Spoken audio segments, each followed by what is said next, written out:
Good morning para Just Talkers. Sekarang itu jam 4 pagi, Jumat dini hari. Gue baru mandi, gak bisa tidur. Jadi gue bikin video yang akan gue posting Jumat sore. Ini video tentang permintaan dari salah satu kalian, yaitu soal rasisme, terutama yang dia minta itu, gue lupa siapa yang minta. Rasisme, kenapa Malcolm yang dijual ke Senate sudah kena kasus rasisme dari fansnya sendiri. Terus ya sekali-sekali gue bikin atas permintaan fans atau pendengar. Kalau seandainya gue tahu, gue bikin, tapi gue bukan tipe yang research yang berjam-jam untuk bikin video, nggak mau gue gitu. Untuk gue bikin video ini tetap fun, jadi semua harus fun. Gue akan kasih tahu apa yang gue tahu, oke? Terakhir gue baca sedikit artikel dari Tirto ID. Mereka membahas soal rasisme di sepak bola. Jadi dibikin dua, yang sayap kiri. Yang sayap kiri itu, untuk yang belum tahu, kaum buruh, dan klub-klub sayap kanan yang ekstrim, yang rasistis lah. Tapi sebelum gue masuk ke ranah itu, gue ingin luruskan, karena kita hanya di sini bicara murni ranah sepak bola ya, fans.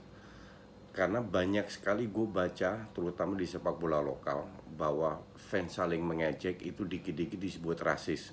Enggak. Rasis itu murni kalau ejekan berdasarkan suku, atau ya dalam bahasa gampangnya warna kulit lah. Jadi kalau kita bahas Yahudi, Arab, Afrika, itu rasis.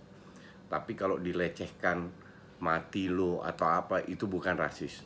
Seberapa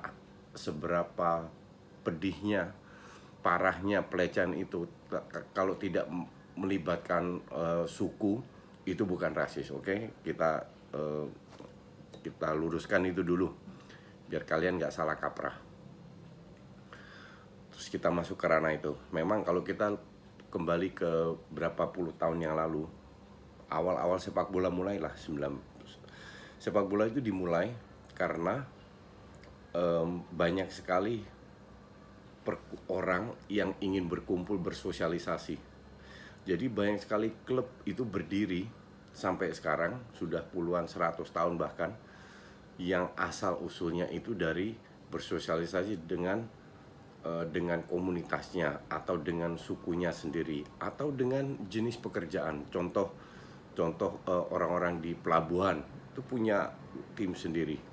Yang masih belum terlalu tua itu Liga Australia. Liga Australia itu dibentuk dari imigran Yunani bikin sendiri, imigran Yugoslavia dulu ya, itu bikin sendiri, imigran Inggris bikin sendiri. Jadi banyak sekali imigran di Australia itu bikin klub bola sendiri, yang akhirnya mereka ikut klub profesional.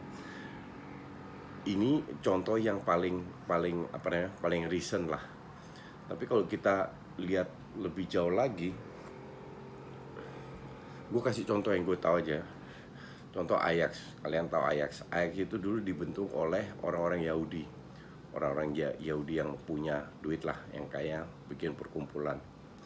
Tapi karena karakter Yahudinya kental, sampai sekarang fansnya pun mengatakan, salah satu channel mereka itu Wij zijn Joden, artinya kami adalah orang Yahudi. Padahal kalau lihat dari fans Ajax yang beneran, Yahudinya mungkin 1%, atau mungkin nggak sampai 1%. Tapi ini kan sebuah identitas yang mereka bawa. Nah, hal-hal seperti ini itu sangat gampang untuk menjadi umpan dari para fans lain. Karena menjelekkan sebuah ras itu kan ibaratnya sesuatu yang nggak bisa dibalas. Karena ya lu emang, kalau lu orang Yahudi, ya lu ya Yahudi, titik. Lu nggak bisa balas lagi. Beda dengan fans yang dari pelabuhan lah. Kalau klub sepak bola itu dari orang-orang pelabuhan, buruh, udah sangat sulit untuk mengejek dengan rasis, dan itu terjadi di seluruh dunia. Rasisme itu kan lahir dari intoleransi.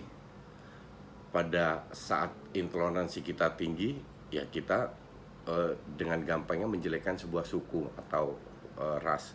Tapi kalau intoleransi kita rendah dan toleransi kita tinggi, kita lebih bisa menerima siapapun orangnya, apapun rasnya. Nah, intoleransi itu lahir dari pengetahuan tentang sebuah suku lah. Apakah ya contoh paling yang gue alami sendiri, waktu gue di Belanda, temen gue itu banyak dari segala ras. Maroko, Arab, orang Arab, keturunan Arab, Maroko, Aljazair, ada juga orang Turki. Pas gue kuliah banyak orang Iran, temen-temen gue Belanda juga banyak. Bahkan temen Indonesia gue tidak terlalu banyak. Nah, pada saat kita tidak punya temen, contoh orang Belanda tulen yang hidupnya di desa, yang jarang keluar kota, yang taunya itu aja, tidak kenal orang Maroko lah contoh, atau Suriname, mereka dengan gampangnya menjudge karena mereka tidak punya ilmu tentang kelompok tersebut. Oke. Nah, lack of knowledge, kekurangan ilmu ini membuat tingkat toleransi kita terhadap suku tersebut itu merendah. Lahirlah sayap kanan, konservatif dan lain-lainnya.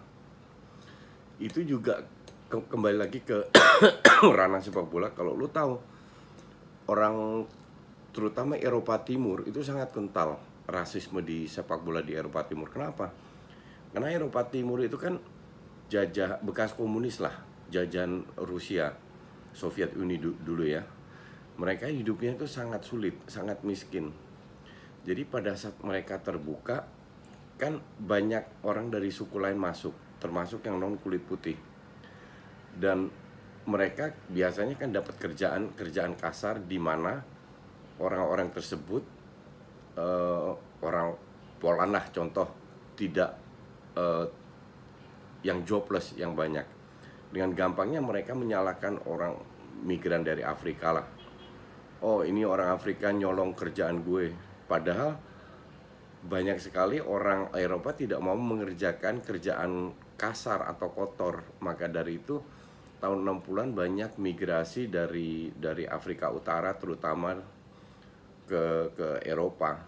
Nah, dengan gampangnya orang-orang tersebut yang rata-rata sekolahnya rendah, ilmu pengetahuannya rendah, toleransinya rendah, intoleransinya tinggi, dengan gampangnya mereka berkumpul dalam sebuah kelompok ya sebagai fans sepak bola. Jadi kalau terjadi rasisme di Eropa Timur itu banyak banget. Gue nggak tahu apakah Egy pernah mengalami itu di Poland ya. Tapi di negara-negara Eropa Timur praktis itu banyak banget. Bahkan termasuk juga di Italia kita tahu ya, kasus Balotelli lah seringkali terjadi korban rasisme pemain-pemain Italia, bahkan yang paspor Italia dengan dari fans ultrasnya. Nah, kenapa fans ultrasnya ini sudah bertahun-tahun, puluhan tahun tetap sering terjadi? Kalau di mata gue, Asosiasi Sepak Bola Italia itu tidak mengambil tindakan yang keras. Hal kayak gini tidak akan terjadi di Belanda atau di Jerman, karena mereka termasuk negara yang sangat toleran. Toleransinya di Belanda itu, Prancis, Jerman itu tinggi sekali terhadap orang luar negeri, selama mereka behave ya. Kalau di Italia, kaum ultras ini kan juga kaum sayap kanan, kaum yang menengah ke bawah, rata-rata mayoritas mungkin 90% orang papan bawah yang hidupnya susah, yang mungkin banyak jobless, yang sirik dengan pendatang yang memiliki kerjaan. Lahirlah pada saat sepak bola asosiasi tidak mengambil tindakan yang keras, ini akan berjalan terus.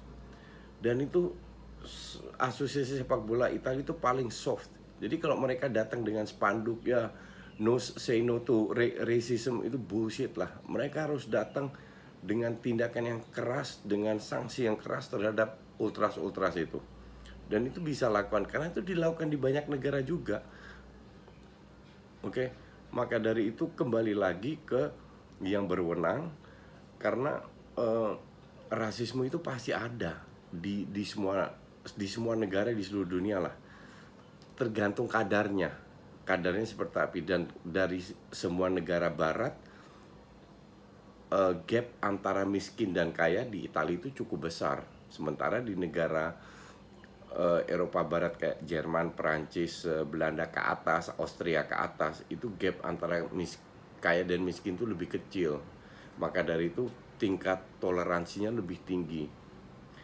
Jadi untuk gue, apa yang terjadi dengan Malcolm di Rusia itu wajar-wajar, bukan wajar, tapi itu udah sering terjadi, bukan hal yang baru.